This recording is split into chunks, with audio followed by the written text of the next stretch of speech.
Hoy es el último día que me toca dar el privilegio de dar su palabra. Espero que, ¿saben qué, mis amados hermanos? Mi anhelo grande siempre, y yo creo que ha de haber sido el mismo del apóstol Juan,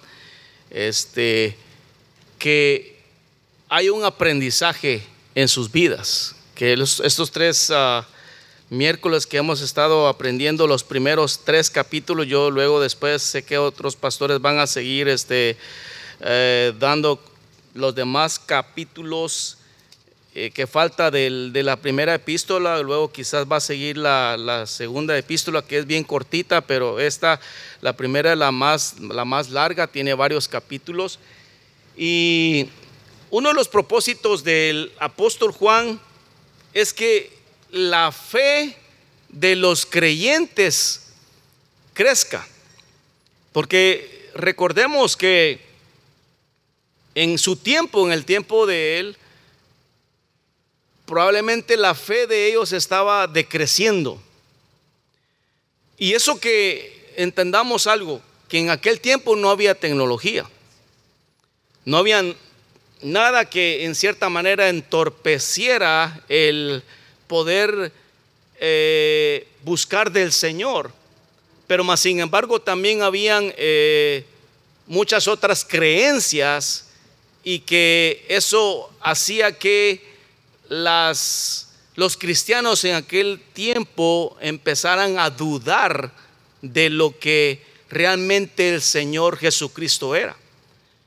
Y el apóstol Juan, siendo un discípulo que caminó con el Señor Jesucristo, él está tratando la manera de recordar otra vez al pueblo cristiano que se afiancie de la fe en Cristo Jesús nuevamente.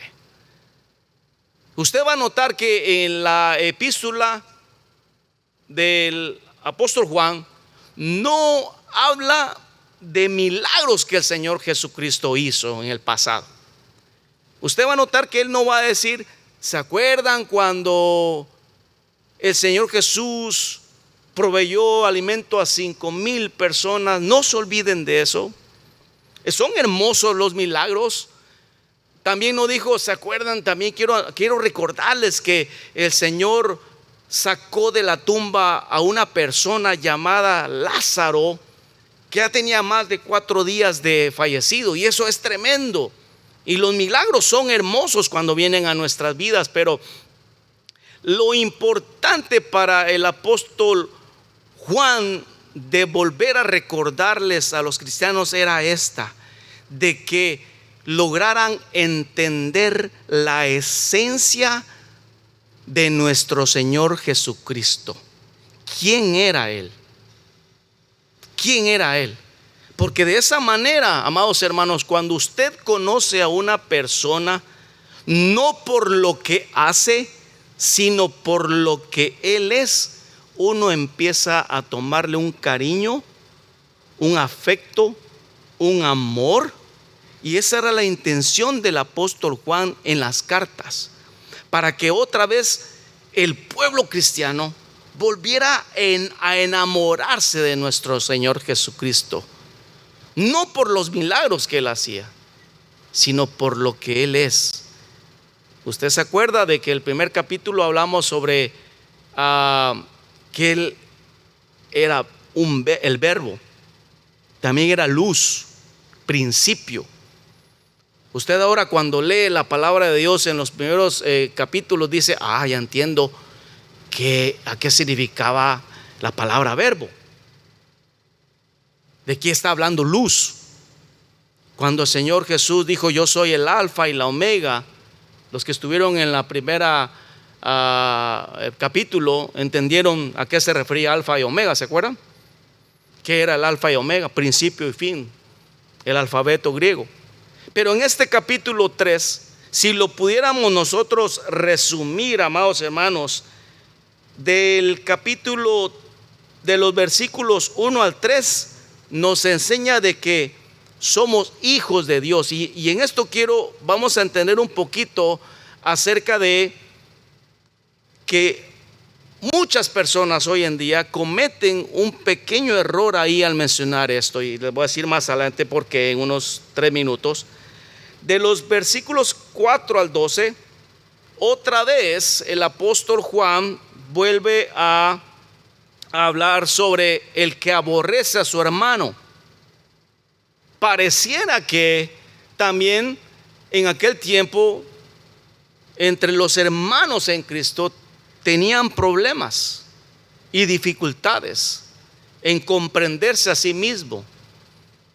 Y cuando hay un grupo pequeño o grande en una iglesia, téngalo por seguro, en una iglesia van a haber inconveniencias, van a haber problemas, dificultades, porque cada uno de nosotros tenemos un temperamento diferente, un carácter diferente, en lo cual nosotros debemos de comprendernos y amarnos. Y por eso el apóstol Juan lo repite varias veces. Usted lo va a notar: el que aborrece a su hermano, el que no ama a su hermano, esto le va a pasar.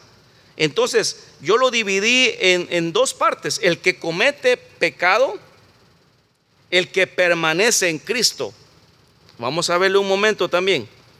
Y luego hay un versículo que habla acerca de que el mundo nos va a odiar por tratar de ser diferentes al mundo.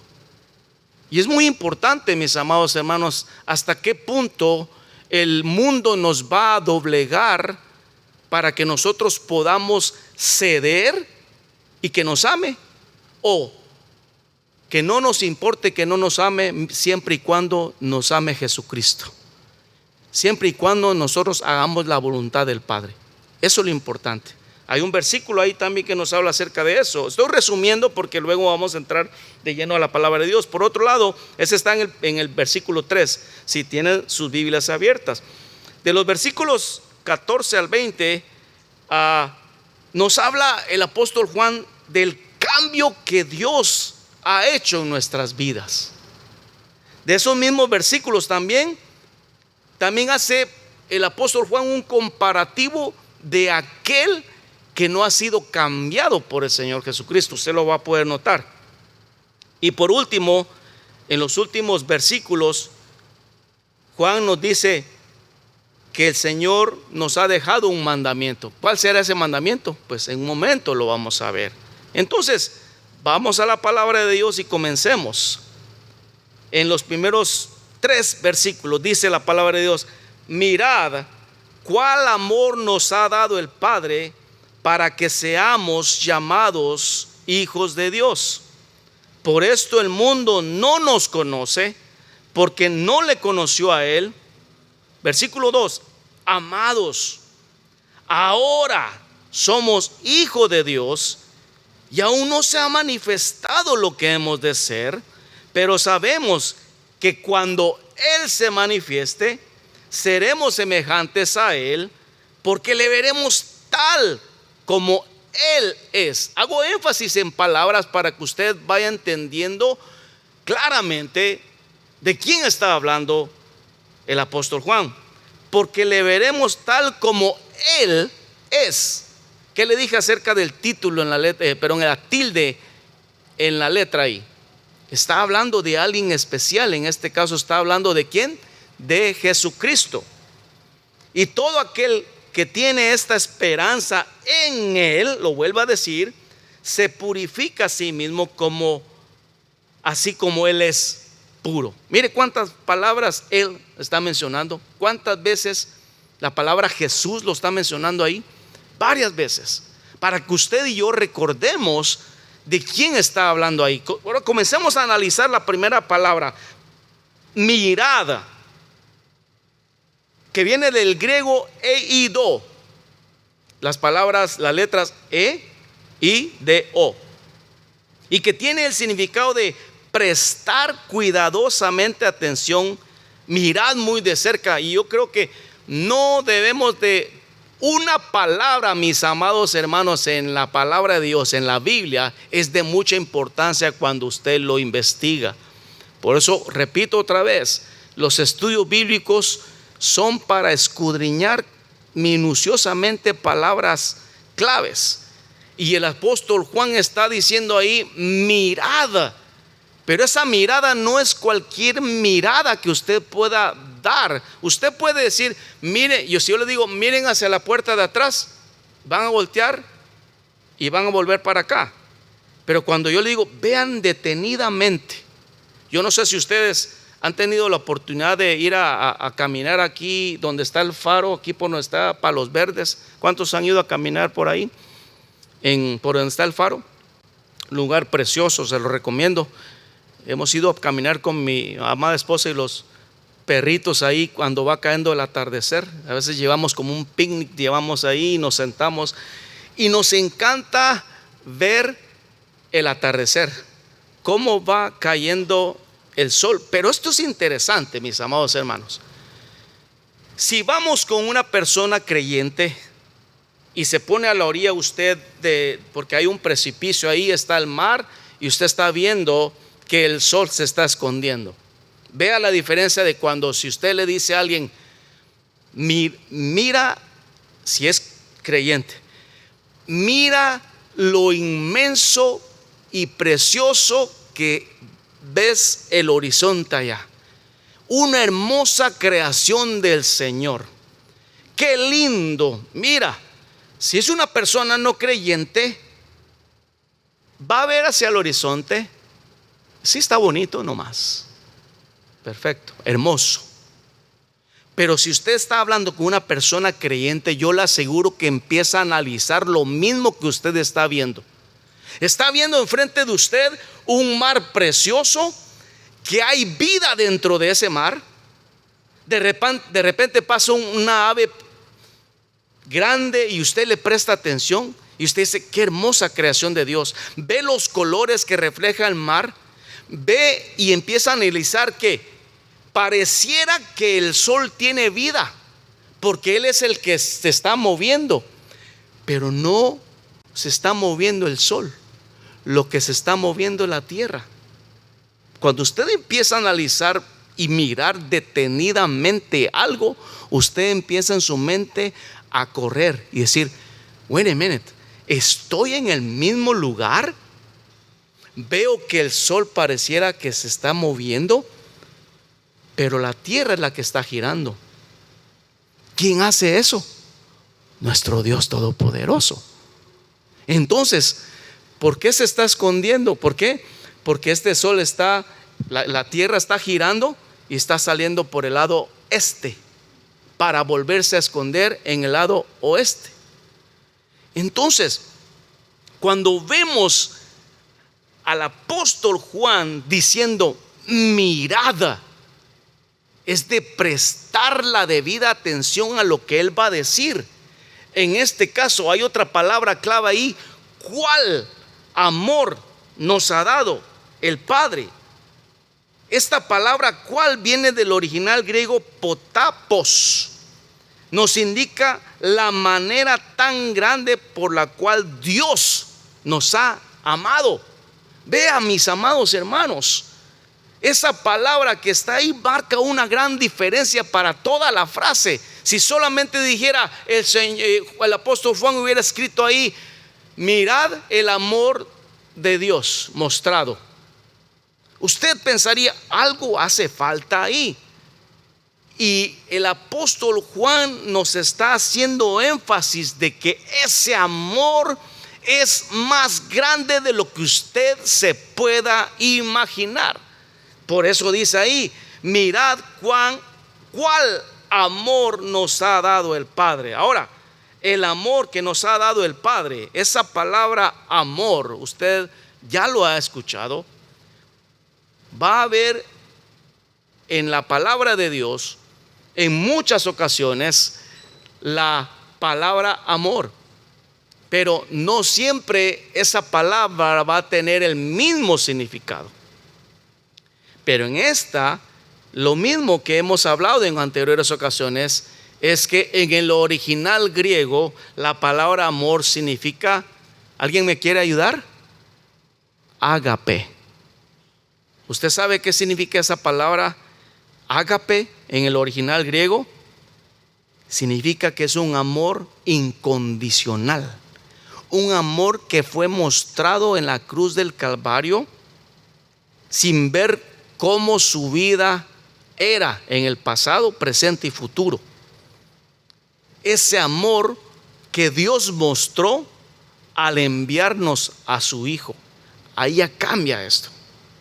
Entonces usted dice, estas tres palabras que les estoy mencionando son palabras especiales para que usted haga énfasis y lo recuerde. Dice, el amor que nos ha dado el Padre, un amor indescriptible que le otorgó nuestro Padre a través de Jesucristo. Usted, imagínense, mis amados hermanos, estando en el trono de gloria, tuvo que despojarse de todo para venir y nacer y hacerse carne como nosotros, pero con una sola diferencia, que fue sin mancha, no como el ADN pecaminoso que nosotros salíamos. Dejó su trono de gloria sin importar todo lo que tenía que dejar para venir a nacer, por amarnos a nosotros, por amarle a usted. Solamente Dios conoce nuestra vida pasada y Él sabe de dónde Él nos rescató.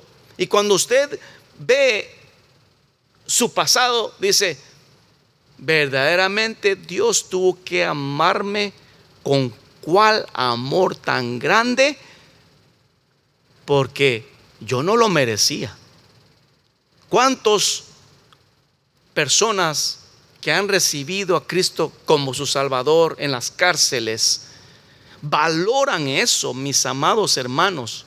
Porque dicen, yo sí estoy aquí pagando una condena de algo que yo hice, pero el Señor Jesús, cuando ellos escuchan la palabra de Dios en las cárceles y empiezan a decirle que hay un hombre que les ama incondicionalmente, con ese amor ágape, que dio su vida en la cruz del Calvario, no importando cuántas personas haya Él ejecutado o qué haya hecho en su vida pasada, su corazón se quebranta y dice, no, ese hombre de veras me ama y yo quiero conocerle más. Y entonces reciben a Cristo como su Salvador en las cárceles y salen como personas nuevas en Cristo Jesús, porque han entendido verdaderamente el significado de ese amor genuino de nuestro Padre Celestial. Por eso dice él, el amor que nos ha dado el Padre. Vea lo que dice Romanos 5:8, mas Dios muestra su amor para con nosotros. Otra vez, mas Dios muestra su ágape para con nosotros, en que siendo aún pecadores, Cristo murió por nosotros. ¿No Él es digno de ser alabado, mis amados hermanos, por eso? ¿Cuántos dicen amén a eso? Porque Él me amó a nosotros. Dice, por eso dice, seamos llamados, para que seamos llamados hijos de Dios. Juan les decía a ustedes en las letritas pequeñas, los que estuvieron en el primer capítulo, les enseñé que al final de cada capítulo hay unas letras chiquititas, porque hay palabras en donde en letras de orden alfabético lo ponen ahí al final de una letra, para llevarlo a usted a un versículo que está conectando a este versículo. En este caso, mis amados hermanos, cuando dice sean llamados hijos de Dios, Juan está conectando lo que él habló en Juan capítulo 1 versículo 12, cuando dice, mas a todos los que le recibieron, a los que creen en su nombre. Preste atención a eso, mis amados hermanos. Hay algo que tiene que hacerse para ser llamado o para tener la potestad de ser hijos de Dios. Dice, mas a todos los que le recibieron, dice, a los que creen en su nombre les dio potestad de ser hechos hijos de Dios. Y aquí otra vez lo está mencionando. Pero ¿qué pasa con el mundo?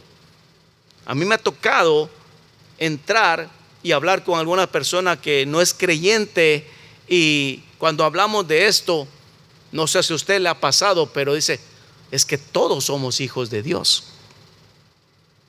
¿Sí? No sé si la ha escuchado. No, ¿cómo va a ser? Es que todos somos hijos de Dios. Aquí está la gran diferencia. Todos somos creación de Dios, pero no todos somos hijos de Dios. Porque para ser hijo de Dios, yo tengo que creer, tengo que tener frutos dignos de arrepentimiento. Y el mundo le cuesta entender eso. Pero ¿cómo es posible? Yo soy hijo de Dios. Yo no necesito ir a una iglesia. No necesito arrepentirme porque yo ya soy hijo de Dios. Cuando alguien le diga eso, con mucho respeto, dile que hay una diferencia ahí. Todos somos creación de Dios. Pero para que tú seas hijo de Dios, tienes que creer en Él. Porque Él mismo lo dijo ahí. Mas a todos los que le recibieron, a los que creen en su nombre, les dio esa hermosa potestad de ser llamados hijos de Dios. Y otra vez el apóstol Juan lo sigue remarcando en el capítulo, en este versículo 2. Por eso dice él, por esto el mundo no nos conoce, porque para el mundo todos son hijos de Dios, como lo mencioné anteriormente, pero no todos son hijos de Dios. No llegan a comprender que el conocer a Dios, uno se tiene que convertir a Él y arrepentirse de todos sus pecados. Pero dice ahora el apóstol Juan, ahora somos hijos de Dios, porque en esta nueva vida en Cristo, el apóstol Juan nos lo afirma. Ahora, si yo le preguntara a usted, ¿cuántos de los que estamos aquí ya somos hijos de Dios? Levante su mano. Amén. Porque un día nosotros reconocimos, yo tuve que decirle, Señor, perdóname mis pecados, entra a mi vida, y reconocer que Él es mi único Salvador del mundo, al quien yo he puesto mi confianza, en nadie más. Porque todos los seres humanos que habemos acá, mis amados hermanos, nos pueden fallar y nos fallan, pero hay alguien que no falla, es Jesucristo. Por eso dice, ahora somos hijos de Dios. Aún no se ha manifestado lo que hemos de ser. ¿Qué querrá decir ahí? Dice, en otras palabras, es que aunque todavía no sabemos cómo seremos en el futuro, porque usted no sabe cómo será usted en el futuro, dice por ahí, en estos momentos tenemos la confianza de que somos hijos de Dios, porque somos fieles y obedientes al Señor. Sigue diciendo la palabra de Dios, pero sabemos que cuando Él se manifieste. ¿De quién está hablando ahí? De Jesucristo. Hace una referencia, amado hermano, a la segunda venida de Cristo. Ese día que será glorioso, esplendoroso, seremos transformados, amados hermanos. Yo no sé si usted está esperando al Señor Jesucristo. Yo lo estoy esperando. Amén. Probablemente sea mañana, sea en una semana, pueda. Ya el apóstol Juan ya lo estaba hablando. Cuando Él se manifieste, el apóstol Pablo también decía, luego los que habremos quedado seremos arrebatados, decía él, porque él tenía la confianza de que en su tiempo muy probablemente iba a regresar nuestro Señor. Pero sabe una cosa, lo hermoso de todo es que el Señor es tan paciente que sigue esperando todavía que más personas se arrepientan y confíen en Él, para que el día en que Él regrese, todos estemos con Él. ¿Cuántos le dan gloria a Dios por eso, mis amados hermanos? Por eso dice Él, seremos, dice, cuando Él se manifieste, seremos semejantes a Él. Vea cómo lo recalca otra vez, porque le veremos tal como Él es. Dice Filipenses capítulo 3 versículo 21, le puse la TLA para que fuera más entendible. Dice: nuestros débiles cuerpos serán destruidos, pero Él, refiriéndose al Señor Jesucristo, dice: los transformará en cuerpos gloriosos como el suyo.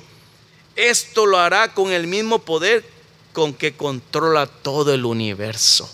¿No le da gloria a Dios usted por eso? Amén. Yo estoy esperando ese momento también, que un día seremos, dice, semejantes a Él, porque le veremos tal como Él es. Y ese era el énfasis que quería el apóstol Juan recalcarlo al pueblo cristiano, que no se desviara por acá, sino que estuviera él, dice, pendientes. Cada uno de ustedes estén pendientes de que un momento a otro no los tome desprevenidos, que eso no los tome desprevenidos, que estén ahí alertas como las 5 vírgenes prudentes, porque uno dice: nadie sabe la hora en que el Hijo del Hombre va a venir. Y estamos, hermanos amados, en los tiempos muy finales, en la cual, vea cuánta necesidad. Imagínense que si lo decía en un principio, que el apóstol Juan ya lo estaba remarcando, si él estuviera el día de hoy viendo, yo sé y entiendo perfectamente que la tecnología es buena, pero también se ha transformado en un viento de perdición para muchos hoy en día. No sé si se habrá dado cuenta, pero el mismo Señor Jesús en Mateo dice: en los últimos tiempos el amor de muchos se enfriará. Y válgame Dios, que realmente usted ve ahora cómo el amor de muchos a favor del ser humano se está deteriorando de una manera terrible. Si usted no es de mi misma raza, si usted no habla mi mismo idioma, yo no lo amo, no lo quiero, porque el amor de Cristo se está enfriando a pasos agigantados hoy en día. El mundo necesita entender que la venida del Señor, usted que me está escuchando allá, la venida del Señor está muy cerca.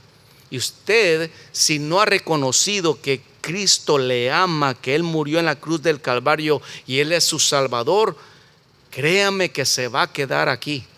Pero luego todos los que levantaron su mano y dicen: no, yo sí he creído, estamos solo esperando la venida del Señor y siguiendo nosotros, amados hermanos, evangelizando a las personas que se nos ponen enfrente, porque usted y yo no queremos que un hermano de sangre, una tía, mi mamá, mi papá, se queden aquí.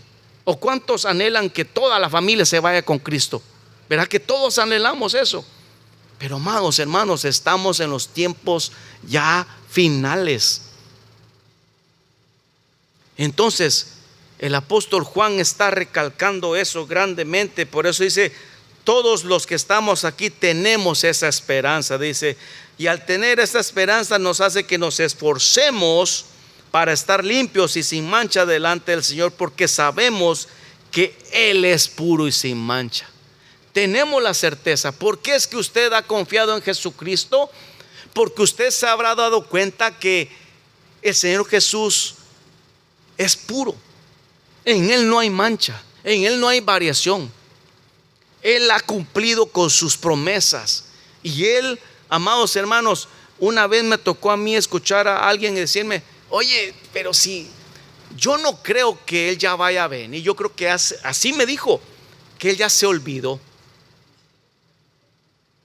Él ya se olvidó de nosotros. Oh, wait a minute, le dije yo, no sabe lo que estás diciendo. ¿Sabes por qué? Porque Él te ama y está esperando que un día tú le entregues su vida a Cristo Jesús. Oh, mis amados hermanos, la maldad se ha incrementado tremendamente, pero sabe, usted y yo tenemos esa certeza y esa esperanza de que le veremos y seremos semejantes también. Pero luego Él otra vez cambia la tónica de lo que le decía a ustedes, la perícopa, y empieza a hablar otra vez de las consecuencias del que comete pecado. Entonces, de los versículos 4 al 12, usted va a ver, versículos 4 al 12 dice: todo aquel que comete pecado infringe también la ley. Y usted va a leerlo. Yo no lo quiero leer porque si no ahí se pierden como 7 minutos, pero le voy desglosando. Usted sabe, desde el versículos 4 al 12, otra vez el apóstol Juan hace énfasis del que está cometiendo pecado y el que aborrece a su hermano. Vea lo que dice ahí, el versículo 4 dice ahí: el que comete pecado infringe la ley, viola la ley, ignora la ley, o sea, la palabra de Dios. El pecado es infracción de la ley. ¿Sabe usted lo que es cometer una infracción de la ley ahora aquí cuando usted maneja? Créame, si no me quiere creer, en 21 años que tengo con mi licencia de California, nunca me han dado un ticket por infracción de la ley. He sido muy cuidadoso. De lo que yo me recuerde, tan solo una vez iba yo por el 110 y hasta, créame, que se me iba a pasar la salida. Mi corazón iba yo en el carpool con mi amada esposa y mi corazón empezó a latir.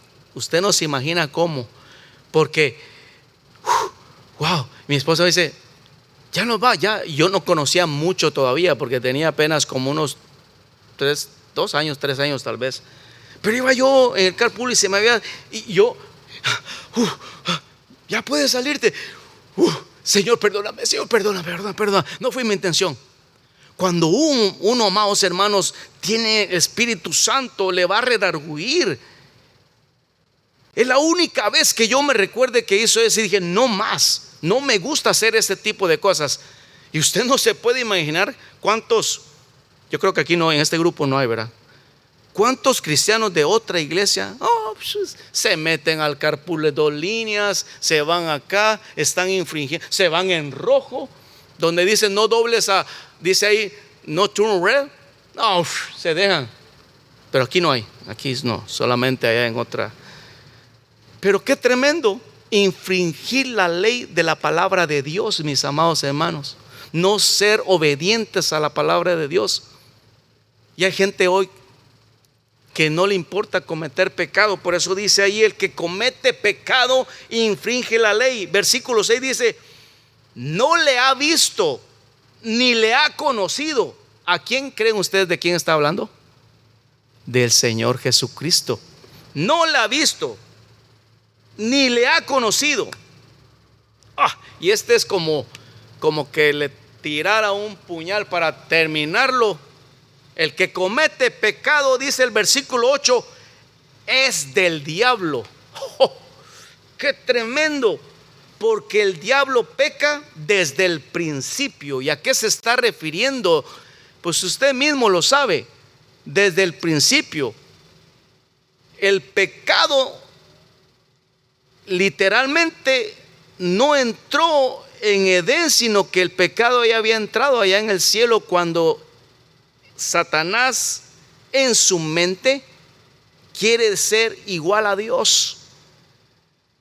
Pero el pecado entra al ser humano aquí en la tierra en Génesis, pero el pecado ya había entrado en él.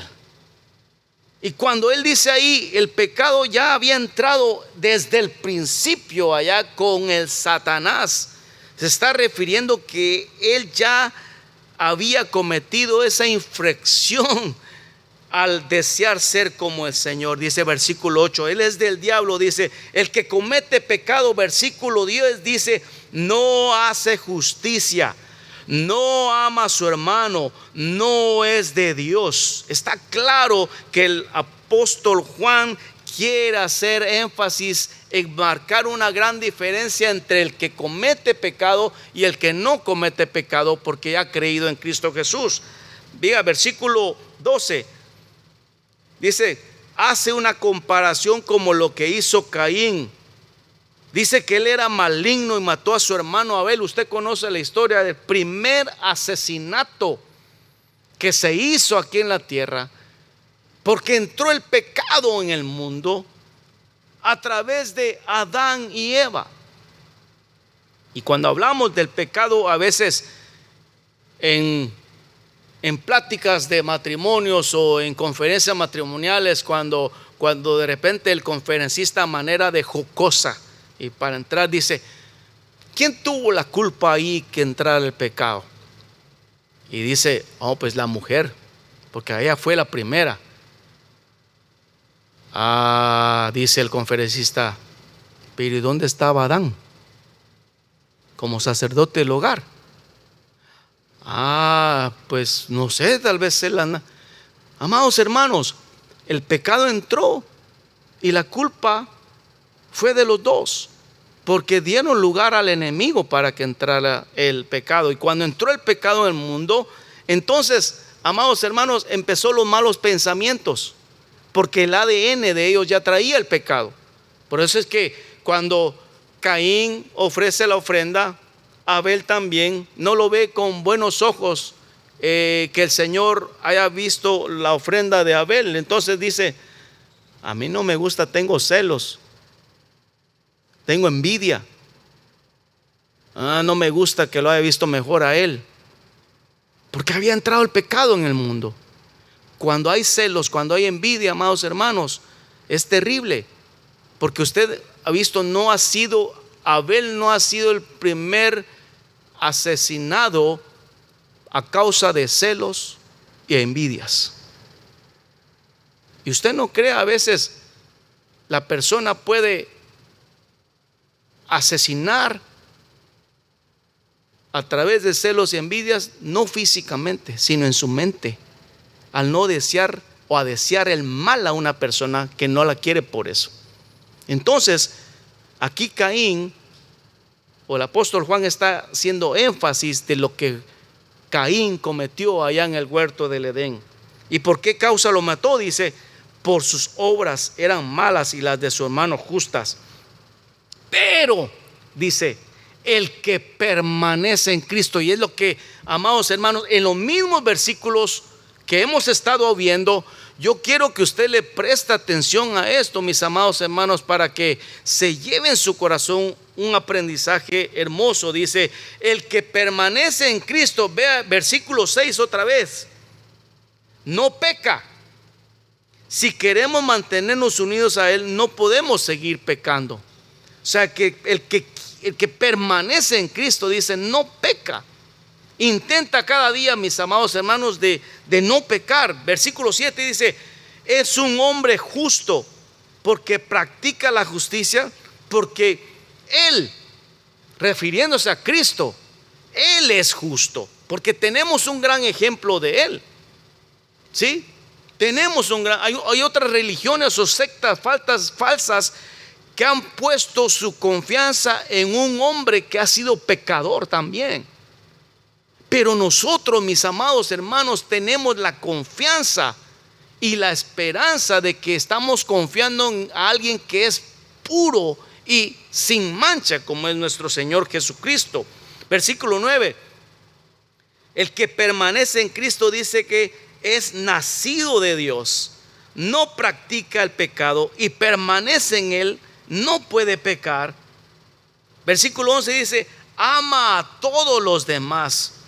Amados hermanos, aquel carácter tan fuerte que nosotros tenemos, yo le digo, cada uno de nosotros tenemos carácter y nos conocemos. La única persona que también nos conoce en casa es nuestra esposa, o el esposo conoce a su esposa. Los hijos también conocen a sus papás. A ellos no los podemos, y ni a Dios podemos engañar. Todos tenemos nuestro carácter y nuestro temperamento, pero dice: ama a todos los demás. Amados hermanos, el que permanece en Cristo, porque está aferrado a la mano de Dios y ve el ejemplo de su amor, amados hermanos, le es fácil amar a los demás, porque su amor, el amor ágape, lo envuelve a él a tal manera que ama a los que están a su alrededor.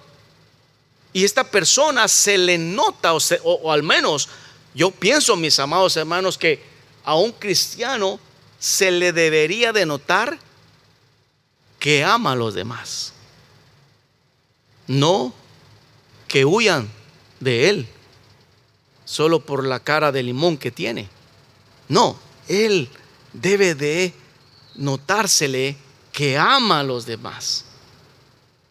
No sé si usted ha visto que de repente hay hermanos que de distancia nomás, porque pareciera que están enojados o están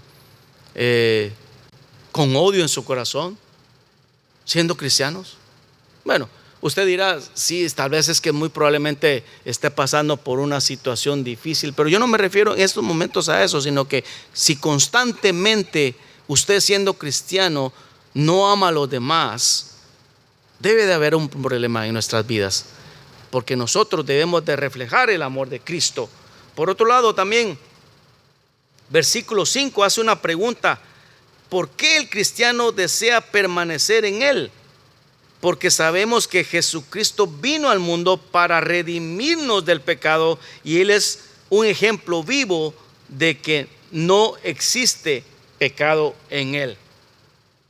Pero por ese cambio que usted y yo hemos tenido, mis amados hermanos, ¿sabe una cosa? El mundo nos va a odiar. Vea lo que dice Juan capítulo 15, 17 al 19: si el mundo os aborrece, sabed que a mí me ha aborrecido antes que a vosotros. Si fuereis del mundo, el mundo amaría lo suyo, pero porque no sois del mundo, antes yo os elegí del mundo, por eso el mundo os aborrece. Amados hermanos, yo no tuve ese inconveniente porque tuve el privilegio de crecer en un hogar cristiano, pero me tuve que convertir al evangelio teniendo aproximadamente 15 años, aunque crecí en un hogar cristiano. Pero imagínense aquellos hermanos que toda su familia es de tal religión, cómo les ha costado a muchos. No me lo puedo imaginar. Hay personas que han dicho que les han cantado diciéndole: tú ya no eres de nuestra familia, tú ya moriste para nosotros, porque ahora eres un aleluya, eres un evangélico. ¿Cuántas críticas que han recibido las personas, mis amados hermanos? Pero aún así siguen adelante, saben en quién han creído, y aunque tristemente en sus corazones han perdido una familia, se puede decir, pero en cierta manera dicen: no, yo voy a seguir clamando por esta familia que un día va a venir a los pies del Señor. Y amados hermanos, Dios les concede esa gran petición, porque ustedes no se arrepintieron en creer en el Hijo de Dios, es nuestro Salvador. Porque todas las demás familias, yo he notado también y he escuchado cuando dicen: toda mi familia se convirtió, yo fui la primera que comencé, pero yo recibí unas críticas como no tiene idea, pero aquí estoy. Gracias, Señor, y la gloria sea para el Señor, porque dice ahí: el mundo los odiará. Dice el versículo 13: hermanos míos, no os extrañéis, o sea, no se admiren si el mundo os aborrece. El Señor Jesucristo dijo: por causa de mí serán aborrecidos, pero yo estaré con vosotros hasta el fin del mundo. Pero hay cambio en nuestras vidas, ya casi para terminar, ya hay cambio en nuestras vidas. Dice versículo 14: hemos pasado de muerte a vida, porque, amados hermanos, sin recibir a Cristo como nuestro Salvador, aunque usted esté vivito y coleando, sabe una cosa: si usted muere sin Cristo, y eso lo digo para aquellos que todavía no han hecho su decisión por Cristo, están muertos en vida, porque si mueren así, la muerte será eterna.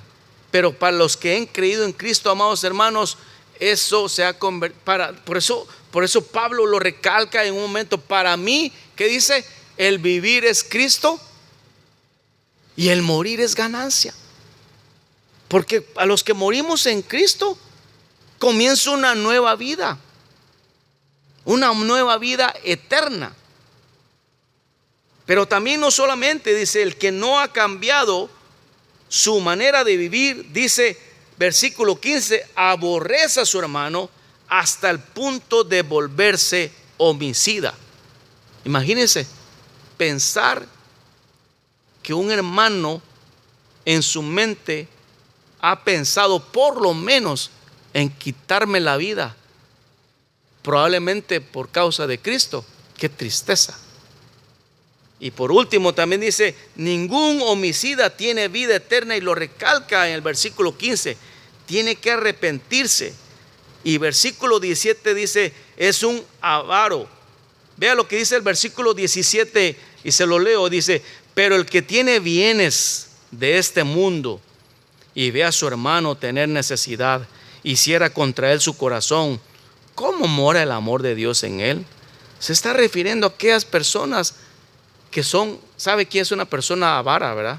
Una persona que acapara todo, y aunque tiene mucho y de repente hay una necesidad de alguien que no, hay que se encarguen los demás en darle, y sigue acaparando. Es una persona que dice que tiene a Cristo en su corazón, pero no muestra su amor para la necesidad que tiene. Y cuántas personas hoy en día así también, mis amados hermanos.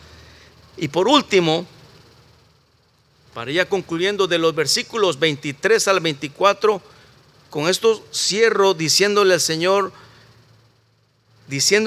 que hay un mandamiento hermoso para cada uno de nosotros.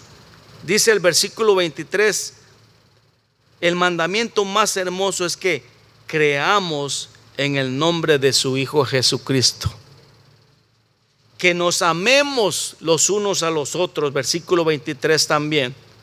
Versículo 24, que debemos guardar sus mandamientos, o su palabra, en otras palabras se puede decir, ser obedientes al Señor. Y en el mismo versículo 24 dice: porque el que guarda sus mandamientos permanece en Dios y Dios en él. ¿Y cómo lo sabemos? Dice, y lo recalca el apóstol Juan diciéndole: porque el Espíritu Santo nos fue dado a nosotros. Entonces, yo le hago la pregunta a usted en esta noche: ¿usted quiere permanecer en Dios? Debemos de ser obedientes en su palabra, porque tenemos el Espíritu Santo en nosotros que mora, y nosotros, amados hermanos, debemos siempre permanecer en Cristo Jesús.